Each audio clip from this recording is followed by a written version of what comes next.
મારું જીવન મને સમજાઈ જાય ને કે મારા જોડે થઈ શું રહ્યું છે, તો બધું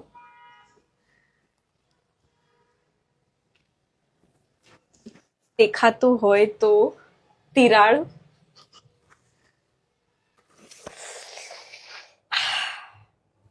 નથી ખબર શું થયું. મેં ક્યારના મને બૂમો પાડે છે, નહીં લે નહીં લે નહીં લે. મેં કીધું હા જઉં છું પણ જઉં છું.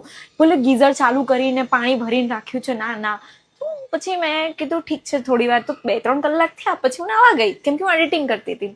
હું એડિટિંગ કરતી હતી, હું આલસી નથી, બિલકુલ પણ હું આલસી નથી. જ્યારે હું નાવા ગઈ પાણી ખતમ. ખબર અચાનક કંઈક તો પ્રોબ્લેમ થયો, પાણી ખતમ. હું સિરિયસ સિચ્યુએશનમાં જ હસી પડું, મતલબ મને હસવું આવે અંદરથી, તો આમ ફાટી નીકળી હોય, પણ ખબર નહીં શું છે, ખાનદાની છે. મતલબ છોકરીઓ આવી રીતે હસતી હોય પણ આમ નહીં હસાતું, મારથી બિલકુલ નહીં હસાતું.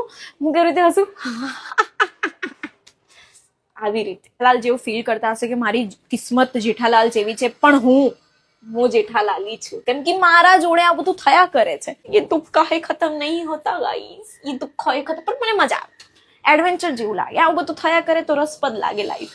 આમ કંઈક તો થવું જોઈએ યાર, ને તો બોરિંગ લાઈફ. પણ હું ટકલી થતી જાઉં છું, આગળથી ટકલી થતી જઉં છું. અને મેં હમણાં શોખમાં વાળ પણ કપાઈ દીધા હતા મારા. આ ચૂચા જેવા વાળ આમ ફરે છે. હવે આને સેટ કરતા મને આવડતું નથી. હું વાતો કરું ને તો પણ મારે આમ કરવું પડે. મને પેલી મારી 2 લટ લટકતી રહેતી ને તો આ ઠીક છે, સ્થિર રહેતી હે ને. આ તો યાર શું છે, આવું બધું મારાથી થતું નહીં, આ બધું મારાથી સંભાળે. મને એવું લાગે કે યાર છોકરીઓ કેવી રીતે મેનેજ કરતી હશે આ બધું.